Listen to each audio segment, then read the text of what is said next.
दिल्ली के जाने माने व्यापारी सेठ मनोहर दास जी उनके एक बहुत खास मित्र थे। जानकी दास अपने व्यापार की हर सलाह वे जानकी दास से लेते थे। जानकी दास को व्यापार की गहरी समझ थी। पिछले 40 सालों में मनोहर दास जी ने अपना व्यापार कई गुना बढ़ा लिया था। उनकी बड़ी सी फैक्ट्री में हजारों मजदूर काम करते थे। आलीशान घर बना लिया था। नौकर चाकर लगे हुए थे। बड़ी बड़ी गाड़ियाँ। मनोहर दास जी की पत्नी का बहुत पहले देहांत हो चुका था। उनका एक बेटा था दुष्यंत, जिसे उन्होंने बहुत लाड प्यार से पाला था। दुष्यंत को सेठ जी के ने पढ़ने के लिए इंग्लैंड भेज रखा था। एक दिन अचानक सेठ जी की तबीयत खराब हो गई। सेठ मनोहर दास ने अपने दोस्त को बुलवा भेजा। जानकी दास तुरंत अस्पताल पहुंच गए। मोहनदास, मित्र, लगता है मेरा अंतिम समय पास आ रहा है। मेरे जाने के बाद मेरे बेटे का ध्यान रखना। जानकी दास, ऐसा क्यों बोल रहे हो? तुम ठीक हो जाओगे। यहाँ इलाज नहीं हो पाया तो हम विदेश चलेंगे। मनोहर दास, बस मेरा एक काम कर दो, किसी तरह मेरे बेटों को बुला दो, मैं उसे एक बार देखना चाहता हूँ। जानकी दास ने बिना देर किए दुष्यंत के आने का इंतजाम कर दिया। अगले दिन दोपहर तक दुष्यंत अपने माता पिता के पास पहुँच गया। उसे देखकर मनोहर दास ने चैन की सांस ली। मनोहर दास, बेटा, मैं तुमसे कुछ कहना चाहता हूँ। मेरे जाने के बाद सारा व्यापार तुम्ही को संभालना है। एक बात याद रखना, जब भी किसी ऐसी मुसीबत में फंस जाओ जिसमें से निकलना तुम्हारे वश में ना हो, मेरे मित्र जानकी दास को याद करना। वे तुम्हें हर मुसीबत से निकाल देंगे। दुष्यंत, पापा, आप ठीक हो जाएंगे। आपकी सिवा मेरा कौन है? मनोहर दास, बेटा, मेरी 3 बातें याद रखना, जीवन में बहुत काम आएंगी। पहली बात, कभी किसी गरीब पर तरस मत खाना। दूसरी बात, कभी किसी अमीर से दोस्ती मत करना। तीसरी बात, अंधेरे में घर से बाहर मत निकलना। दुष्यंत ने ध्यान से पिता की बातें सुनी। कुछ देर बाद जानकी दास भी अस्पताल पहुंच गए। शाम के समय मनोहर दास जी ने इस संसार को त्याग दिया। पूरे घर में शोक का माहौल था। अंतिम यात्रा की तैयारी हो रही थी।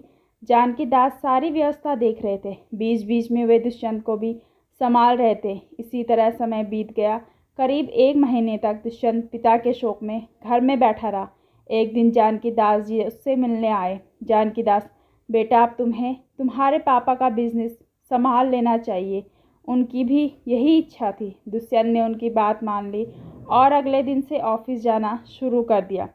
कुछ दिन तक जानकी दास जी उसके साथ जाते, उसे बिजनेस की सारी बातें सिखाते। कुछ दिन बाद दुष्यंत सब समझ गया तो जानकी दास जी ने आना बंद कर दिया। एक दिन दुष्यंत बैठकर सोच रहा था, तभी उसे अपने पिता की तीनों बातें याद आई। इसी बीच दिवाली आने वाली थी। मजदूरों को बोनस दिया जाना था।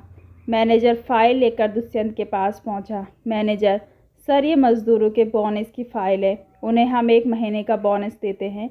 दुष्यंत को याद आया, पापा ने कहा था गरीबों पर तरस मत खाना। दुष्यंत, नहीं, किसी को बोनस नहीं मिलेगा। ये काम करते हैं, हम इन्हें सैलरी देते हैं। बोनस न मिलने से मजदूर भड़क जाते हैं। अब वे बहुत काम करते थे, सब इधर उधर समय बर्बाद कर अपने घर चले जाते थे। इससे काम में घाटा होने लगा। इसी बीच बहुत से व्यापारी जो दुष्यंत की कंपनी से माल लेते थे, वे दुष्यंत से मिलने आते थे। लेकिन दुष्यंत को पिता की दूसरी बात याद थी कि अमीर से दोस्ती मत करना। इसलिए वह उनसे ठीक से बात नहीं करता, उन्हें उल्टा सीधा बोलकर भगा देता था, जिससे कंपनी को ऑर्डर मिलने कम हो गए।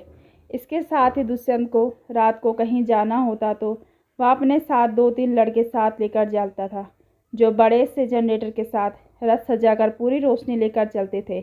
इससे शहर में जाम लग जाता था। घंटों जाम में फंसे रहने से दुष्यंत परेशान हो गया। इसका व्यापार धीरे धीरे घाटे में बदलने लगा। दुष्यंत को कुछ समझ नहीं आ रहा था। उसका व्यापार धीरे धीरे घाटे में बदलने लगा। दुष्यंत को कुछ समझ नहीं आ रहा था। एक दिन उसने जानकी दास जी को बुलाया। दुष्यंत, चाचा जी, मैंने पिताजी की तीनों बातों को व्यापार में उतारा, लेकिन मुझे घाटा ही हो रहा है। जानकी दास जी ने पूछने पर दुष्यंत ने सारी बात बता दी। जानकी दास, बेटा, तुमने अपने पिता की बातों का गलत मतलब निकाल लिया। चलो मेरे साथ। वे उसे एक रास्ते पर ले जाते हैं। वहाँ कुछ गरीब बैठे थे। पास ही में एक आदमी समोसे कचौड़ी बेच रहा था।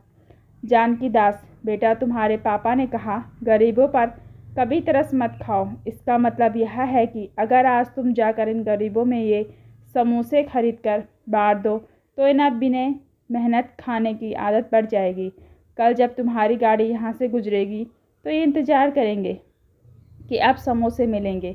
इससे अच्छा है हमें इन्हें काम सिखाना चाहिए जिससे ये मेहनत करके खा सके, ना कि इन पर तरस खाकर इन्हें भीख देनी चाहिए। दुष्यंत: ओहो, पापा ने इतनी गहरी बात कही, मैं समझ न सका।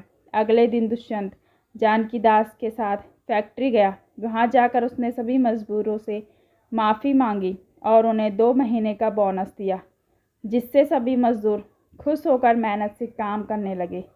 उसके बाद वे ऑफिस में आकर बैठे। जानकी दास: बेटा, तुम्हारे पिता ने कहा कभी किसी अमीर से दोस्ती मत करना।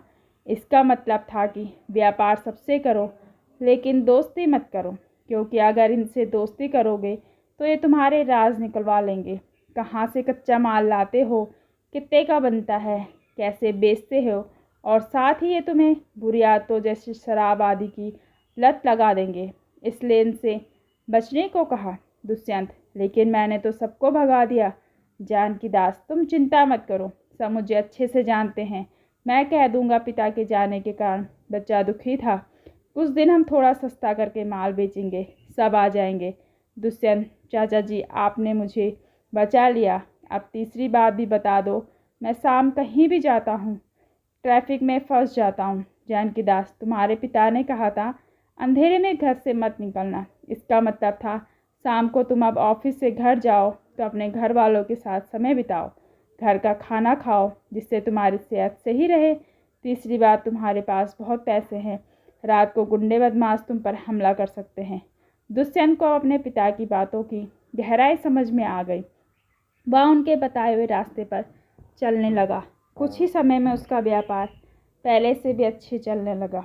इधर जानकी दास ने एक अच्छी सी लड़की देखकर दुष्यंत का विवाह उससे करवा दिया।